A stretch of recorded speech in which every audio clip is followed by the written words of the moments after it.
Spezia X Limited Express, train number 3, bound for... Hello vlog, we are in Nikko. I am so excited. It's my first time actually being in this area. So I took the Spezia to Nikko and it was absolutely beautiful. It was a really easy ride from Tokyo, and now okay, I'm gonna stop for a second here. But yeah, so now I'm gonna head over to one of the famous shrines here in Nikko. There's a lot of things to see that are kind of walkable from this shrine. So yeah, I'm gonna start there as a starting point, and then I have this like walking tour I wanna do in mind. So we'll see how it works out. But yeah, I'm excited to just explore, relax, take in nature. Kind of hungry right now, but I have an onigiri that I got in Tokyo that I might just eat on a bench as I enjoy my surroundings. So I don't know, we'll see what we get into, but yeah, let's explore Nikko together. Okay, so what I'm noticing is that there's actually a lot of restaurants and coffee shops that aren't open today, and it's Thursday, but they open on Friday, so not sure what that's about. I don't know if I mentioned this, but I literally have done no research, and maybe 2 days ago came up with this plan, so I'm very ill prepared for this trip.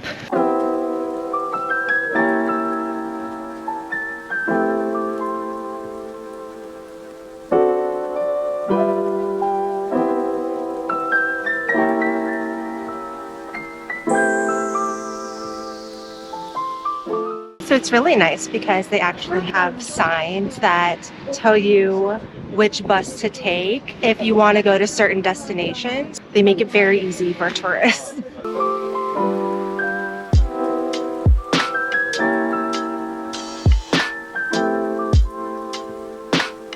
Wow, it's beautiful.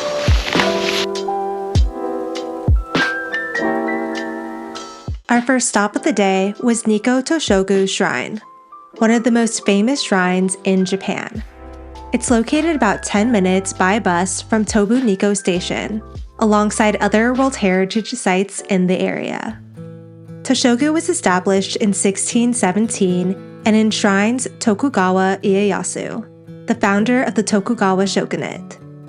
His rise to power helped unify Japan and ushered in the Edo period, a time of peace and prosperity that lasted over 250 years. After his death, Ieyasu was deified, and Toshogu Shrine became a sacred place where his spirit is believed to reside. Beyond the inner shrine where his spirit rests, the grounds are filled with intricately carved buildings, including the famous Three Wise Monkeys and Sleeping Cat, each with symbolic meaning tied to Japanese values. Just a heads up, visiting the shrine involves a lot of stairs, so be sure to wear comfortable shoes. The climb to the inner shrine alone is 207 steps, and that's just one of the several staircases on the grounds. So many steps. In 1999, Toshogu was designated a UNESCO World Heritage Site, along with Futarasan Shrine and Rinnoji Temple, both of which are nearby and worth a visit if you have time. Admission was 1,600 yen, and in my opinion, it was well worth it to experience such a significant piece of Japanese history up close.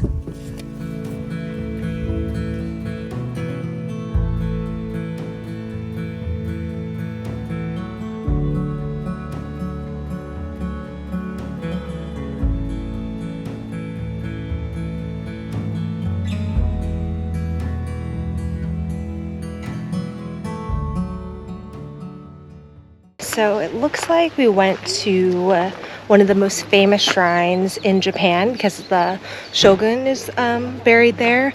But now we're going to the Futarasan Shrine for good fortune and luck for those seeking love and domestic happiness.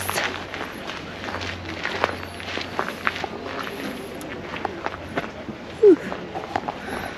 I'm dead tired though because that hike there's a lot of steps, so just be prepared. One thing I really appreciated about visiting Nikko is how easy it was to get from one World Heritage Site to the next. The next stop on my itinerary was just a short stroll away, Futarasan Shrine. Futarasan was founded in 782 by Shodo Shonin, the Buddhist monk who introduced Buddhism to the Nikko region. He's also the founder of Rinnoji Temple and the iconic Shinkyo Bridge nearby.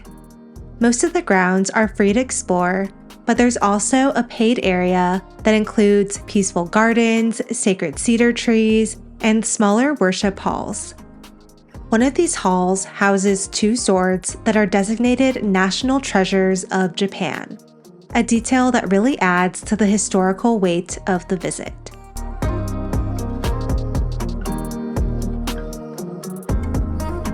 The shrine's main hall is considered the most sacred building on the grounds, but it's closed to the public because it serves as a sanctuary for the deities of Nikko.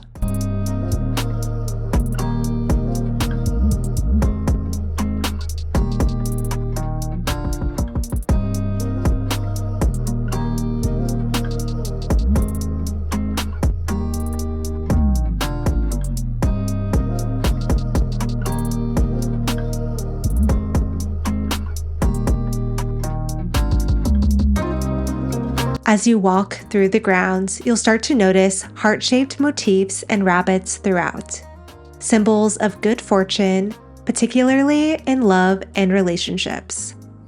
You'll also find several power spots around the shrine where people come to pray for happy marriages and domestic harmony.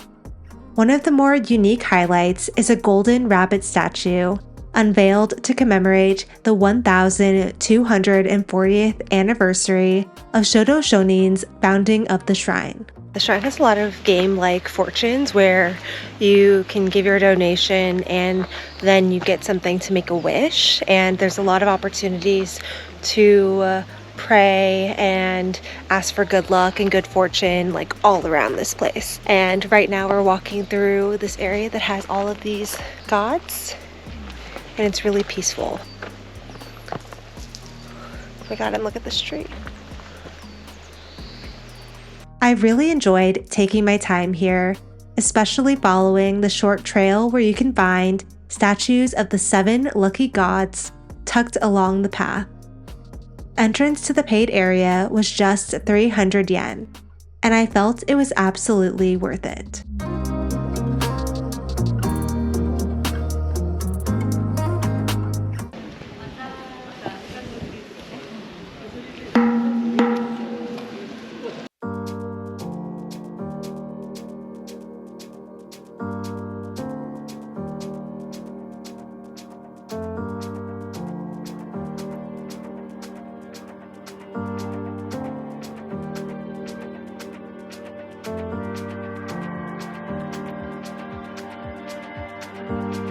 By the time I made my way down to the Rinnoji Temple, I was starving and getting a bit tired.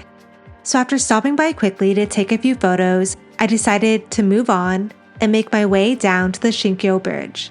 There are more places to visit in the area, which I'll make sure to list in the Nikko guide available on my blog.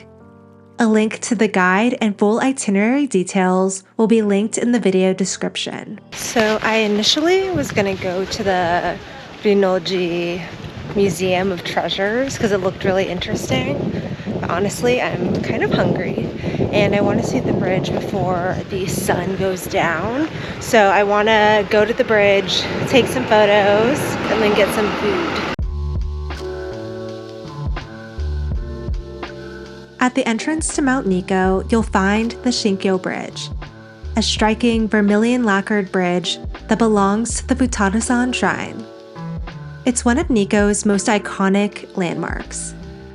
After taking in the view, I stopped for lunch at a small restaurant just off the main road near the bridge and ordered yuba ramen. Yuba is the delicate skin that forms on top of soy milk when it's heated. It's a local specialty here in Nikko, tied to the region's spiritual roots. For many of the Buddhist monks and priests in the area, many of whom follow a traditional vegetarian diet, yuba has become a staple ingredient. It's mild, protein-rich, and surprisingly satisfying. especially in a warm bowl of ramen. This is what they're known for, Yuba.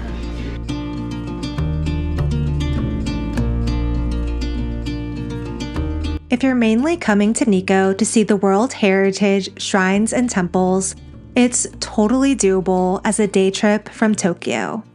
Most of the main sites are located close to each other. I wrapped up my sightseeing way earlier than expected and decided to skip the bus ride back. Instead, I took a leisurely walk toward Tobu Nikko Station, strolling along the main road. Along the way, I popped in and out of shops, snacking, browsing, and picking up a few locally made goods. I even had a few really lovely interactions with local shop owners, which ended up being a surprising highlight of my day. I'll share more about those conversations and give a casual, unfiltered recap of how everything actually felt in my next video. So if you'd like to see more behind-the-scenes moments from this trip, be sure to subscribe so you don't miss it.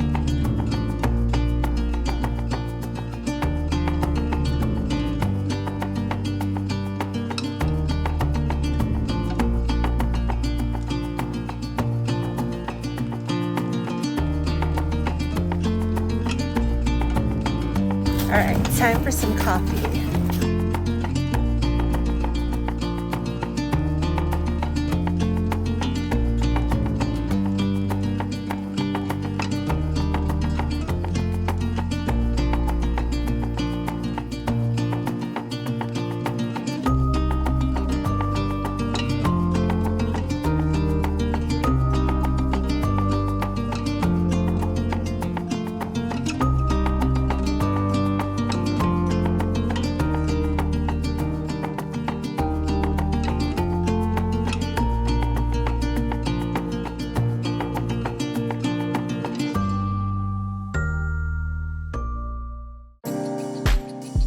I'm so glad I decided to stay overnight in Nikko because it gave me time to take the winding mountain roads up to the Lake Chuzenji area. Walking to the waterfall right now. It's like a 5-minute walk from the bus stop, so not too bad. Weather is perfect. It's like 63 degrees. Brought an umbrella just in case.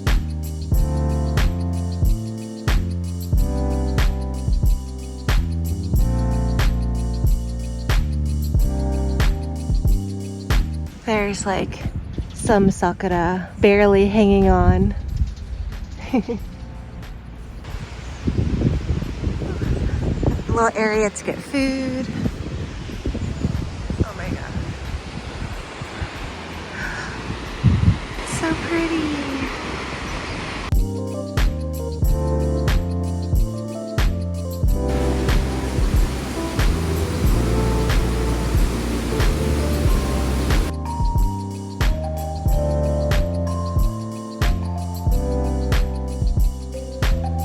Wow, this must be beautiful in the spring when it's in full bloom, because these are all sticks right now, but they're filled with like sakura, so.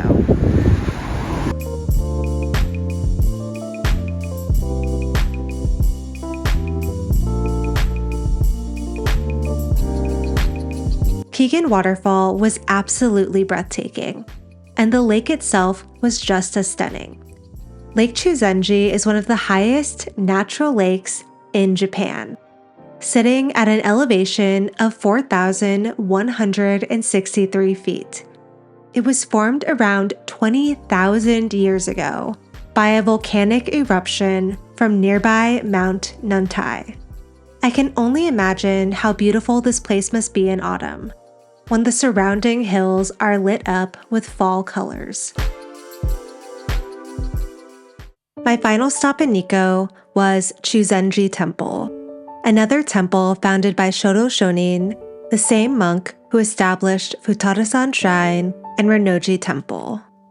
I was one of the first visitors that morning, and as I arrived, a monk had just begun making his rounds, blessing the different areas of the temple grounds.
I don't know why I got so emotional during that visit to this temple right here. I don't know if it was because I came during a time when like a priest was going around blessing everything and just being in this time where the world is just a little wild right now. Just being in a place that just is so peaceful. You just hear the birds chirping, their sakura leaves falling. This was a really great way to end the trip. I'm looking forward to getting some coffee and some food, and now I head back to Tokyo. But I hope you guys enjoyed this video and coming along, exploring Nikko with me. I hope you guys make it out here. It really is beautiful, and I really do hope that I get to come out here again and maybe relax a bit more, do an onsen. So yeah, all right. Well, I will see you guys next time. Bye! I thought the video was going to end there, but I ended up stumbling across a few cozy spots for coffee and breakfast that I just had to share. First was a cafe with lake view seating and a latte that not only tasted amazing, but also came with the cutest design in the froth. Then, back near the station, I popped into one last cafe to sit and read for a bit while waiting for my train back to Tokyo. I hope you enjoyed tagging along on this Nikko adventure, and that you found a few new places to add to your own itinerary. For more tips like how to get here by train or a breakdown of the full trip, you can check out my Nikko travel guide, which I've linked in the video description. And don't forget to check out my next Nikko video, which has a more unfiltered look back on how day one of this trip went. Thanks again for watching, and until next time.